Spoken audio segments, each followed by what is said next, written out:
नमस्कार, जय हिंद। कैसे हैं आप सब? पिछले राउंड मैंने जो एसएससी सीजीएल के लिए क्वेश्चन लेकर के आया था, उम्मीद करते हैं आप सब याद रखेंगे, क्योंकि हाल ही में एग्जाम अब होने वाला है। ठीक है, तो इस बार मैं 10 ही क्वेश्चन को लेकर के आया हूं और सोच रहा हूं कि 10 क्वेश्चन 10 मिनट में कवर कर दूं। चलिए क्वेश्चन पे चलते हैं, लेट ना करेंगे। ठीक है, कहता है जब एमएस वर्ड 2010 का कोई डॉक्यूमेंट पहले से खुला हो और तो नया डॉक्यूमेंट खोलने के लिए किस कीबोर्ड शॉर्टकट का उपयोग किया जाता है।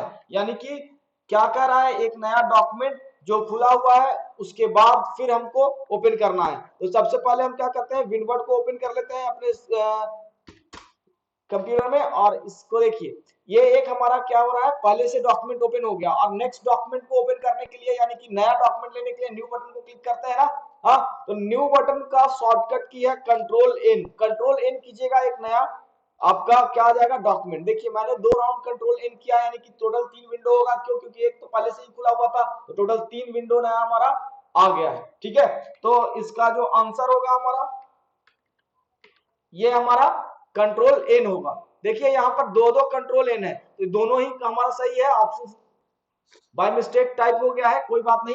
कंट्रोल एक्स के बारे में तो आप लोग जानते हैं कि कंट्रोल एक्स हमारा कट का शॉर्टकट की है, कंट्रोल वाई हमारा रीडू के लिए है। चलिए आगे चलते हैं। जीपीआरएस का पूर्ण रूप क्या है? जीपीआरएस के बारे में आप जानते ही होंगे, है ना। जैसे 4G जानते हैं तो 4G के लिए LTE आता है, नेटवर्क कनेक्टिविटी है ना।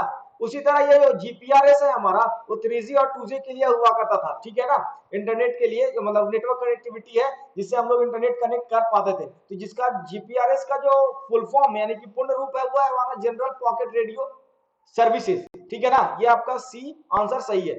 ओके, आगे चलते हैं। कहता है व्यू टैब पर जाने के लिए एमएस एक्सेल 2010 खाली स्थान शॉर्टकट की का उपयोग किया जाता है। ध्यान दीजिएगा, व्यू टैब पे जाना है हमको ना। ओके, और एक्सेल की बात कर रहा है ना, तो यहां एक्सेल ओपन कर लेते हैं। ओके, एक्सेल ओपन कर लिया। एक्सेल ओपन करने के बाद अल्ट के साथ ये सारे ऑप्शन है। जैसे ही हम अल्ट को प्रेस कर देते हैं, अल्ट को प्रेस करते ही हमारा क्या होता है, टैब एक्टिव होता है और हमको कहां जाना है, व्यू में, है ना। तो अल्ट के साथ अगर डब्ल्यू लगाएंगे तो कहां आ जाएंगे, व्यू में आ जाएंगे। अल्ट के साथ आर लगाएंगे तो रिव्यू में आएंगे। अल्ट के साथ ए लगाएंगे तो डेटा में। अल्ट के साथ एम लगाएंगे तो फॉर्मूले में, देख ही रहे हैं। अल्ट के साथ पी लगाएंगे तो क्या, पेज लेआउट में। अल्ट के साथ एन लगाएंगे तो इंसर्ट में, और अल्ट के साथ एच लगाएंगे तो होम में। यानी कि देख लीजिए यहाँ पर काफी सारा ऑप्शन आपका क्लियर हो गया है। तो व्यू में जाने के लिए क्या है, अल्ट के साथ डब्ल्यू, ये ऑप्शन सही है। बाकी सारे ऑप्शंस आप देख ले खुद से। फिर अगले क्वेश्चन पे आते हैं। कहता है एमएस वर्ड 2010 में दाईं ओर कैरेक्टर को डिलीट करने के लिए किस शॉर्टकट की का यूज किया जाता है। अगर एमएस वर्ड की बात करें तो यहाँ पर हम एमएस वर्ड को ओपन कर ले पहले हम। ओके, एमएस वर्ड को ओपन कर लिया, यहाँ कुछ हम पैराग्राफ लिख दे रहे हैं। अब कहता है कहां से, राइट साइड से ना। हाँ हाँ, राइट साइड, दाईं ओर से अगर बात की जाए तो पहले बाईं ओर, पिछले राउंड का क्वेश्चन में आया था, तो बाईं ओर से हमको डिलीट करने के लिए बैक स्पेस का इस्तेमाल करते हैं। लेकिन रही बात दाईं ओर से, तो दाईं ओर से करना है तो हम कर्सर को हम पहले लाइन पे लेके चले जाते हैं और देखिए राइट साइड हमारा क्या आ गया, पूरे के पूरे टेक्स्ट आ गए हैं। तो डिलीट बटन को दबाते चले जाएंगे, वो एक एक करके हमारा क्या करेगा, टेक्स्ट को डिलीट करते चला जाएगा। यानी कि डिलीट बटन जो है हमारा क्या हो जाएगा, ऑप्शन सही हो जाएगा, डिलीट बटन। ठीक है ना। ओके, अगले क्वेश्चन पे आते हैं। कहता है एमएस वर्ड 2010 में सेलेक्ट किए हुए टेक्स्ट को सेंटर अलाइनमेंट करने के लिए निम्न में से किस शॉर्टकट, देखिए शॉर्टकट की से बहुत सारा क्वेश्चन आ रहा है ना। और वो क्वेश्चन ऐसे नहीं हो रहे कि कोई एक शॉर्टकट की दिया हुआ उससे वो पूछ रहा है, नहीं, पूरा बेसिकली वो पैराग्राफ आपको दे करके क्वेश्चन समझा रहा है, उसके बाद वो शॉर्टकट की पूछ रहा है। हो सके इतना ऐसे दे रहा है कि आप क्वेश्चन पढ़ते पढ़ते क्वेश्चन ही भूल जाए कि ये दिया हुआ क्या है ना। तो क्वेश्चन को समझे, उसके बाद आंसर लगाएं। ओके, कहता है यहाँ पर क्या, अलाइनमेंट को सेंटर करने के लिए ना। चलिए यहाँ पे हम आ जाते हैं वर्ड पर, वर्ड पर आ जाते हैं, वर्ड पर आ जाते हैं। यहाँ पर लिख देते हैं द कंप्यूटर। देखिए अलाइनमेंट को सेंटर करना है, तो अलाइनमेंट की बात की जाती है। देखिए होम टैब में यहाँ पर हमारा अलाइनमेंट दिख रहा है, 4 अलाइनमेंट है। कौन कौन, लेफ्ट, मिडिल, राइट और जस्टिफाई, है ना। ओके, तो अगर बात करें मिडिल की, तो मिडिल पे हम लोग करने के लिए मिडिल पे हम लोग आ जाते हैं, ये हमारा मिडिल हो गया, ये हमारा राइट हो गया, और ये हमारा जस्टिफाइड, फिर हमारा लेफ्ट में चला जाएगा। तो ये शॉर्टकट की से पूछ रहा है, तो शॉर्टकट की से बात किया जाए तो कंट्रोल ई से हमारा सेंटर होगा, कंट्रोल आर से हमारा राइट होगा, कंट्रोल जे से हमारा क्या होगा, जस्टिफाई। देखिए जस्टिफाई किया तो वो हमारा आ गया है, और कंट्रोल एल से कर दीजिएगा तो वो जस्टिफाई हमारा लेफ्ट अलाइनमेंट एक्टिव हो जाएगा। चलिए तो यहां पर हम क्या कर देते हैं, कंट्रोल ये ई हमारा क्या हो गया, सही ऑप्शन है, ठीक है, ओके ना। अब कंट्रोल ए से सेलेक्ट ऑल, कंट्रोल सी से कॉपी। चलते हैं नेक्स्ट क्वेश्चन पे, ठीक है। कहता है एमएस एक्सेल 2010 के संबंध में गलत विकल्प को चयन करना है। क्या करना है, गलत विकल्प को चयन करना है, सही नहीं, ओके ना, ये ध्यान रखिएगा, गलत विकल्प है। चलिए तो पहले कहता है एमएस एक्सेल 2010 में कंट्रोल आर का उपयोग सीट में टेक्स्ट को प्रतिस्थापित यानी रिप्लेस करने के लिए किया जाता है। ओके, तो हम लोग चेक कर लेते हैं, यहाँ एक्सेल खोल लेते हैं। ओके, अब हमने यहाँ पे एक सेल में रवि लिख दिया, और रवि लिखने के बाद रवि से सिलेक्शन लेकर के कुछ हम सेल को वापस सेलेक्ट कर लेते हैं, और क्या करते हैं, कंट्रोल आर जैसी करते हैं।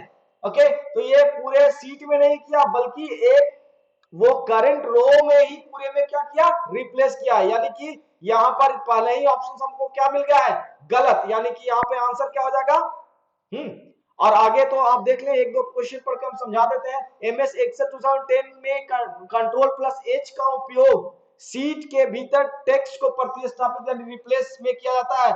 मुझे लगता है ये बिल्कुल ही सही चीजें कह रहा है, क्योंकि बाकी तो एक गलत मिल ही गया है, ठीक है। तो हम देखते हैं कैसे करते हैं, जैसे यहाँ पर रवि लिख दिया है ना, रवि लिखने के बाद यहां पर भी रवि लिख दिया, इसके बाद अगले सेल में भी हमने रवि लिख दिया।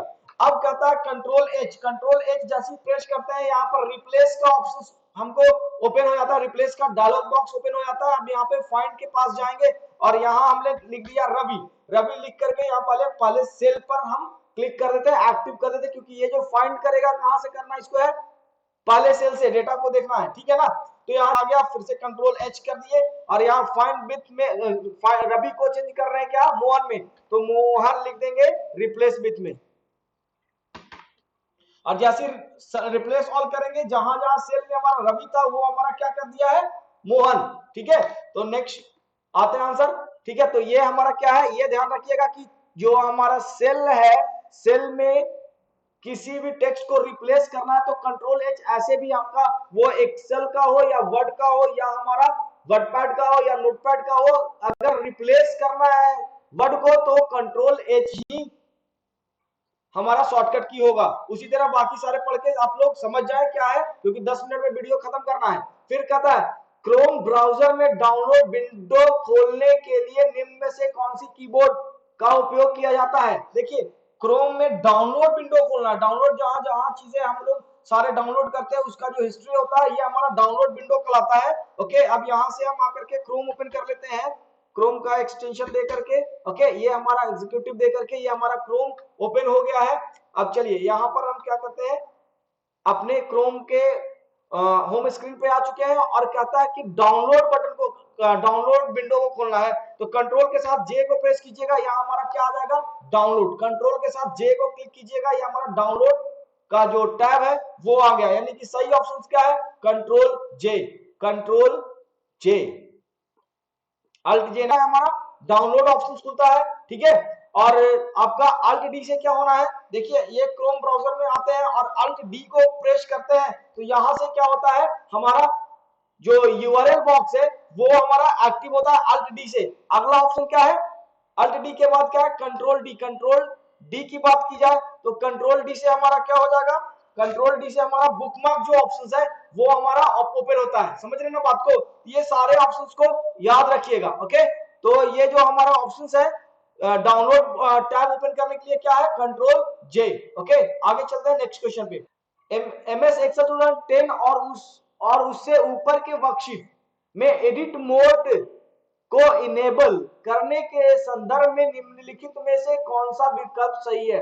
यानी कि समझ रहे हैं, एमएस एक्सेल 2010 उससे ऊपर, यानी कहने का मतलब 10 और 10 से ऊपर का जो वर्जन है उससे ऊपर, है ना, जितने भी वर्जन है की वर्कशीट है में एडिट मोड को इनेबल और डिसेबल करने के लिए, इनेबल है तो भाई डिसेबल भी होगा तभी इनेबल करना है ना। कौन सा विकल्प चाहिए? चाहिए कोई बात नहीं, हमारे पास विंडोज सॉरी ऑफिस 7 है तो उसमें भी एक ही ऑप्शन हम मानते हैं यही होगा। खैर कुछ चेंजेस होते हैं लेकिन कोई दिक्कत नहीं, हम देख लेंगे क्या है। चलिए पहला ऑप्शन क्या है, कहता है फाइल पर क्लिक करेंगे, ऑप्शन पर क्लिक करना है, फिर इसके बाद ट्रस्ट सेंटर पर क्लिक करना है, अलाउ एडिटिंग डायरेक्टली सेल। देखिए हमको लगता है कि यहाँ पर ऑप्शंस पे क्लिक करना है। देखिए आप चलते हैं देख लेते हैं एक बार इसमें करना क्या है, देखने वाली ऑप्शंस है जिससे आपको प्रैक्टिकली याद रहेगा। हमको लगता है कि यहाँ पे ट्रस्टेड सेंटर पे नहीं, जब हम यहाँ पे फाइल पे आए एक्सेल के ऑप्शंस पर तो देखिए सबसे पहले पॉपुलर दिख रहा है ना, पॉपुलर के बाद फॉर्मूला दिख रहा है, प्रूफिंग दिख रहा है, सेव दिख रहा है, तो ये सारे ऑप्शंस यहाँ पे दिख रहा है। तो हमको एडिट मोड की बात की जाए तो ये सारे के सारे हमको एडवांस मोड में ही लगता है। देखिए यहाँ देखिए है ना, एडवांस मोड में हमको एडिट मोड मिल गया। ओके, अब यहाँ पे अलाउ एडिटिंग, पहले एक एक लाइन को पढ़ेंगे और एक एक लाइन से हम क्या करेंगे, इसको एडिट मोड ही है ना, हाँ बिल्कुल एडिट मोड को इनेबल करना है। तो यहाँ पे ट्रस्ट सेंटर वाला ये गलत हो गया, क्यों? क्योंकि ट्रस्ट सेंटर नहीं एडवांस में जाना है। अब देखना है ये कि कहां पर ये दिया हुआ है, फाइल में जाएंगे, ऑप्शंस पर क्लिक करेंगे, कस्टमाइज रिबन पे, बिल्कुल ये भी गलत है ना। क्यों? क्योंकि हमारा एडिट मोड कहां मिला है, ध्यान दीजिए एडिट मोड हमारा ये है इनेबल,